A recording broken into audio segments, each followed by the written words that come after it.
Top Albania Radio at the movies. Përshëndetje të gjithëve dhe mirë se vini në At the Movies, si çdo të premte me mua, Edean dhe Edin. Mirë se vini miq, mirë se erdhe kolege.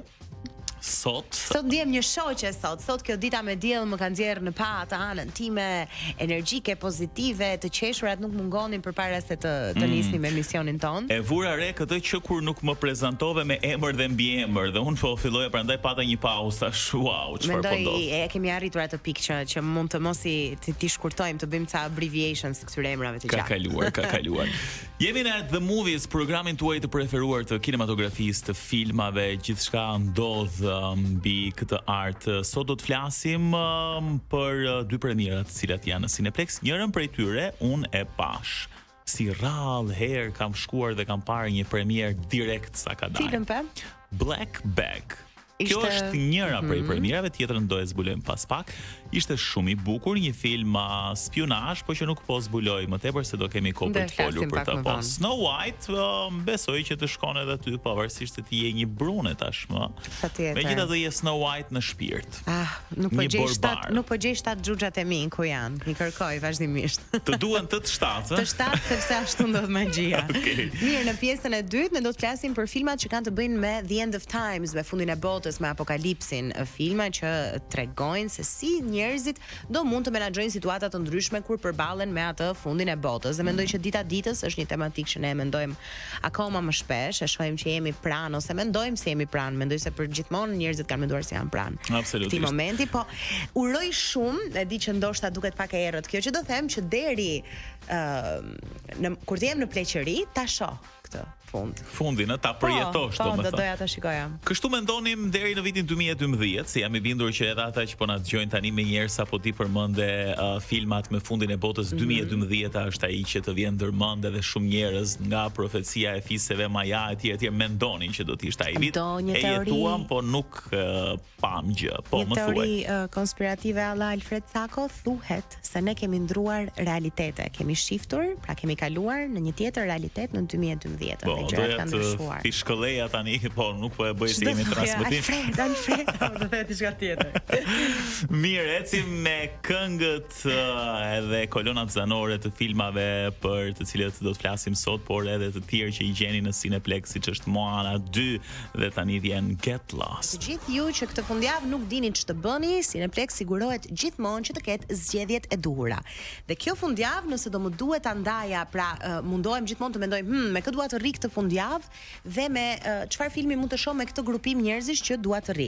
Nëse doni të kaloni një fundjavë familjare, Snow White është zgjedhja e duhur për ju, dhe nëse keni dëshirë të shikoni një film dhe mendoj që zgjedhja e duhur është ta shohësh në çift, Edi që e ka parë ma konfirmon ose ma mohon këtë gjën. Kam parë Black Bag. Po, a është një film që shikohet në çift? Mendoj që po, flet për një çift. Është një lloj Miss and Mr. Smith modern me pak aksion, jo me shumë aksion. Ka më shumë po themi intrig se sa aksion real. Mund të po patjetër në çift të shijon më shumë sepse vet filmi rrotullohet rreth një çifti. Po. A ndjekim pak trailerin e Black Bag në këto momente dhe flasim më tepër. Dy agent sekret lumturisht të martuar kanë vendosur një fjalë kod për gjithë misionet sekrete që bëjnë. Black Bag është një krahasim që të paktën unë që nuk e kam parë filmin ma konfirmo sërish, Edi me qenë se e ke parë, nëse jam gabim ose sakt. Unë e interpretoj si ajo valixha e zezë ku ne fusim ato informacionet ose gjërat që nuk duam t'i adresojmë në jetën tonë. Është shumë e vërtetë dhe ke bërë një gjetje interesante sepse filmi nuk flet për një valixhe të zezë konkrete me diçka brenda, po është një çështje e cila konsiderohet valixhi e zezë. Gjëra që askush nuk do donim t'i merrte vesh dhe sigurisht gjëra të fshehta të rënda me shumë peshë. Dhe ndonjëherë mendoj se për çiftet që e kanë këtë kutinë e zezë, pra ne të dy flasim gjithçka me njëri tjetrin, ama janë disa gjëra që janë private të mia dhe private të tuat, gjërat zakonisht ju shkojnë vaj, sepse de facto ti nuk ke një arsye për të zënë, dhe ky është rasti pikërisht për Kate Blanchett dhe Michael Fassbender, të cilët kishin një marrëdhënie konsiderueshëm perfekte, ku kishte kimi dhe dashuri dhe mirëkuptim, deri në momentin që e dyshuara kryesore për një vjedhje është pikërisht ajo bashkëshortja dhe personi që duhet të gjejë zgjidhjen dhe kulpritin është bashkëshorti. Bashkëshorti, i cili ishte në fakt një ndër agjentët më të mirë të Mbretërisë së Bashkuar. Edhe gjithë kjo loja mes tyre si Macja me Miun është shumë interesante. Është e vërtetë që ndoshta më bukur është ta shikosh çift ashtu siç bëra edhe vet.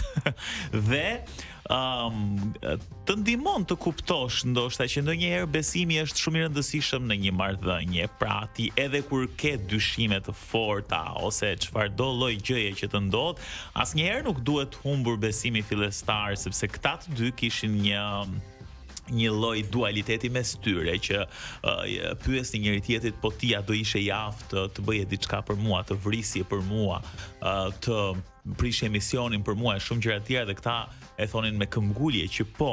Dhe krahas këtyre premtimeve madhore vihej në dyshim më pas e gjithë dashuria dhe i gjithë profesionalizmi i tyre. Kështu që ky dualiteti i bashkëshortit që nuk e humbi kurrë besimin tek gruaja e tij deri në fund, dhe pastaj se çfarë zbuloi nuk mund ta themi dot, sepse i gjithë filmi rrotullohet rreth fundit filmit. Mendoj që 4-5 minutat e fundit filmit janë zgjidhja dhe vendimtarja për këtë film. Mashite, shumë interesante, mendoj që është tamam zgjedhja e fundjavës, ama në të njëjtën kohë nuk mund ta mohojmë atë fëmijën që jeton brenda të gjithëve ne, dhe nuk mund ta mohojmë atë kohën e rëndësishme që duhet kalojmë me fëmijët, me të vegjëlit tan, ose qoftë edhe me grupin ton shoqëror, për të parë se si vjen në jetë dhe se si risillet një klasik me të cilin ne jemi rritur në ekranin e madh. Ndjekim pak trailerin e Snow White.